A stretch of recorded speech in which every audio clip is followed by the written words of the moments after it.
যাচ্ছে যুবসাথী প্রকল্পের ফর্ম জমা দিতে এসছে, মানে এই যে পাওয়াটা পেয়ে কতটা খুশি যুবসাথী? কোনো খুশি নাই, এতে কোনো খুশি হয়? এর সাথে যদি কোনো একটা মেয়ে পাওয়া যেত তাহলে আরো বেশি খুশি। কেন এই কথাটা কেন? এই কথা কি যে জায়গায় যায় সে জায়গায় কয় যে বেকার, মেয়ে দেবো না। তারপর মেয়েকে বিয়ে দিতে গেলে যে চাকরি এলা দরকার, এ দরকার, তা দরকার, কিন্তু লাস্টে গাঁজা খুব বেরোতে পড়া যায়। এটা কোনো মানি নিয়ে যায় এইসব জিনিস। তা এর বদলে কি দিলে ভালো হতো মনে করছে? এর বদলে কোনো কিছু দেওয়ার দরকার নাই, মোটামুটি একটা করে সরকারি চাকরি হলে ভালো হতো ছেলে। মানে এত এত লোক, এত বেকার, এত শিক্ষিত, মানে ধারণা পাই ভাই দেখা যাচ্ছে তুমি তেহট্ট বিডি অফিসে যুবসাথী ফর্ম জমা দেওয়ার জন্য এসছো, মানে এই যে যুবসাথী প্রকল্পটা চালু হয়েছে কতটা খুশি? খুশি, কিন্তু চাকরি হলে তো ভালো হতো, চাকরি নাই, চাকরি নেই, এই মুহূর্তে কি চাইছো? চাকরি হতো ভালো হতো। যে প্রকল্পটা মানে ফর্মটা জমা দিতে এসে কি খুশি হয়েছে যে প্রকল্পটা পেয়ে? এই মুহূর্তে যেটা দেখা যাচ্ছে যে হয়তো 1300 টাকা ভাতা দিয়ে হয়তো আমাদের যুব সমাজ চলবে না, কিন্তু যদি একটা সরকার ব্যবস্থা করতে পারতো যে না সবার জন্য একটা চাকরি, তাহলে মানুষ কি তার লাইফস্টাইল ঠিকঠাকভাবে চালাতে পারতো। কিন্তু 1300 টাকা ভাতা যে 5 বছর চলছে কী হবে? মানে এটা কি তাহলে মানে এক প্রকার মানে বাধ্য হয়েই মানে কিছু করার নেই, তো সরকার প্রকল্প করতে হচ্ছে, চাকরি না যেহেতু কী করবে, দিতে হচ্ছে। যুবসাথী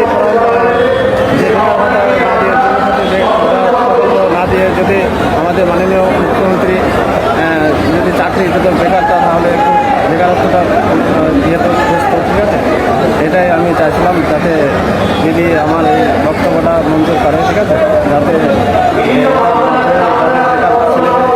পাই, সেটার জন্য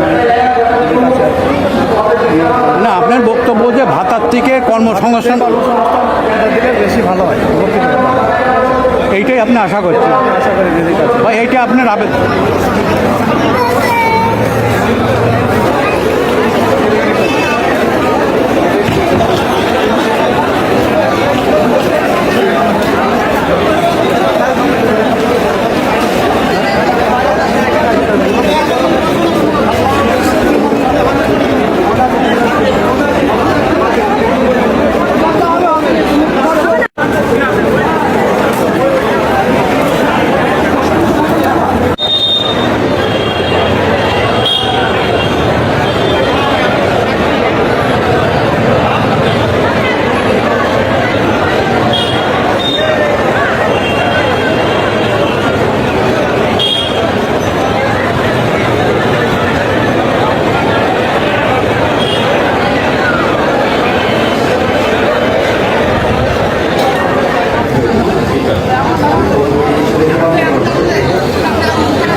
দর্শক দেখলেন, যুব সাথী প্রকল্প চালু হয়েছে বেকার যুবকদের জন্য।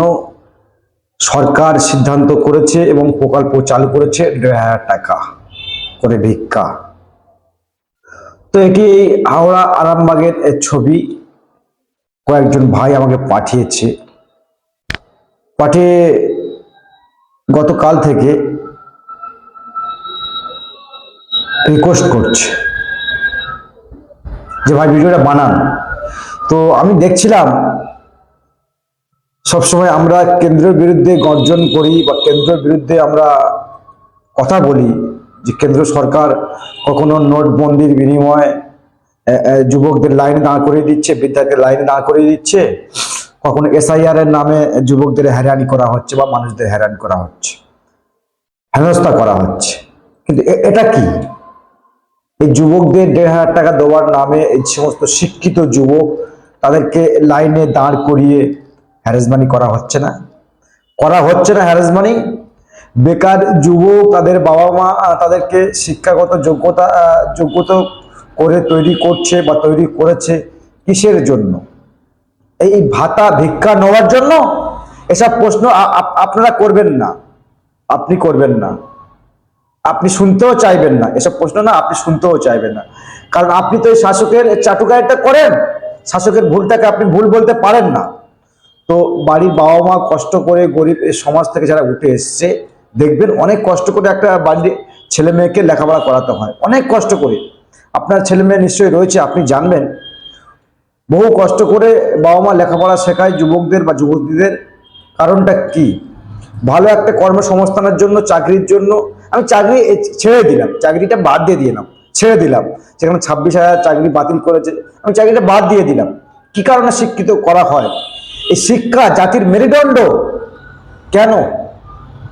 যে আমার ছেলে মেয়ে শিক্ষাগত যোগ্যতা অর্জন করে কোনো একটা জায়গায় ভালো কাজ পাবে। তো তার জন্য আমরা প্রত্যেকে আমাদের ছেলেপুলেদের বা আপনারাও লেখাপড়া শেখান, অনেক কষ্ট হলেও লেখাপড়া শেখান। কারণ কি? ভিক্ষা নেওয়ার জন্য?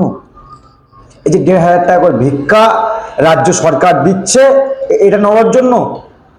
মানে লক্ষ্মীর ভান্ডার দিয়ে মহিলাদের যে ভোট, সে ভোটটাকে ক্যাপচার করেছে মমতা ব্যানার্জি তৃণমূলের সরকার। আর এই বেকার যুবকদের 1,500 টাকা করে প্রকল্পের নামে ভোটটা কেনার চেষ্টা করছে। পারবেন তো ভোটটা কিনতে? বেকার যুবকরা এই যে লাইনে দাঁড়িয়ে, রোদের মধ্যে লাইনে দাঁড়িয়ে হেনস্থা হয়নি, হ্যারাসমানি হয়নি? আপনি তো বারবার বলে SIR এর নামে মানুষ সব হ্যারাসমানি হয়েছে। এটা হ্যারাসমানি নয়, কি বলবেন? হ্যারাসমানি নয়। এই যে বেকার যুবক, তাদেরকে কর্মসংস্থান দেওয়ার কথা না ভেবে ভাতা দিচ্ছেন, ভিক্ষা দিচ্ছেন। নতুন পলিসি আর কি শুরু করে। সামনে তো ভোট রয়েছে, আর সেই ভোটকে লক্ষ্য করে 26 আর কি নির্বাচন, সেটাকে লক্ষ্য করে এ সমস্ত ভাতা ভিত্তি চালু করেছে দিদি। খুব তো শেয়ানা। তো তাতে করে কয়েকটা যুবক বলছিলেন, আমরাও শুনছিলাম, নজর রাখছিলাম বিভিন্ন মিডিয়াতে, বিভিন্ন এলাকায়। আমরা গ্রাউন্ড লেভেলে খবর করব। তো 15ই ফেব্রুয়ারি থেকে এই ভাতা ভিত্তি কাগজপত্র জমানো কাজ শুরু হচ্ছে। আজ গতকাল এই ভিডিওটি আমাদের কাছে এসেছিল, আমরা দেখছিলাম যে এত মানুষ লাইনে দাঁড়িয়ে শুধুমাত্র ফর্ম ফিল আপ করার জন্য। তাহলে আমার যে ছেলে মেয়েদের আমি শিক্ষাগত যোগ্যতা দিয়েছি, শিক্ষা তাদেরকে দিয়েছি, সবই বেকার, বিফলে চলে গেল। আমার ছেলেকে আমি শিক্ষা দিয়েছি, আপনার ছেলেকে আপনি শিক্ষা দিয়েছেন, এত পরিশ্রম করে বাবা না খেয়ে না মেয়েকে, ছেলেকে পড়াশোনা করিয়েছে, মেয়েকে পড়াশোনা করিয়েছে এই ভিক্ষা নেওয়ার জন্য। তাতে করে এটা ক্লিয়ার হয়, আপনাদের বলতেই হবে, শাসকে যারা রয়েছে তাদেরকে এটা স্বীকার করতে হবে যে আমাদের সরকার ব্যর্থ, তৃণমূল সরকার ব্যর্থ, মানুষকে কর্মসংস্থান দিতে পারছে না, কর্মসংস্থান চাকরিতে দিতেই পারছে না। চাকরি তো একদম জিরো, রাজ্যের চাকরি তো নেই। আমরা বলছি এই ভাতা দিলে কি তাদের চলে যাবে? এই 1,500 টাকা ভাতা নিলে তাদের কি পরিবার চলবে? তারা যখন বিয়ে শাদী করে, বলছে তো, প্রশ্ন তো উঠছে, তারা যখন বিয়ে হবে, দেখাশোনা হবে, কি বলবে? ছেলে 1,500 টাকা ভাতা পায়, ছেলে ভাতা পায়। আপনি এই ভাতার নামে এভাবে যুব সমাজকে নষ্ট করছেন, মাননীয়া, যুব সমাজকে এভাবে নষ্ট করছেন। এসব প্রশ্ন তো আপনারা কেউ করবেন না। আর ম্যাম করে যারা যে সমস্ত মিডিয়া কথা বলে তারা তো করবেই না। তো আমাদের প্রশ্ন, এই যে শিক্ষিত ছেলেদের লাইনে দাঁড় করালে, এদের যা করে বিয়ে হবে, শ্বশুরকে বলবে আমি ভাতা পাই, কোনো চিন্তা করবেন না, আপনার মেয়েকে খাইয়ে দাও। দর্শক, এই অবস্থা রাজ্যের, এই পরিস্থিতি দিয়ে, এর মধ্যে দিয়ে রাজ্যে যাচ্ছে।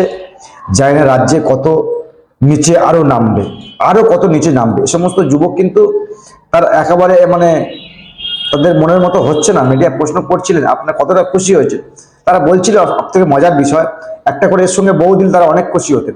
তাদের তো এই তাদের বিয়ে তো আর হবে না।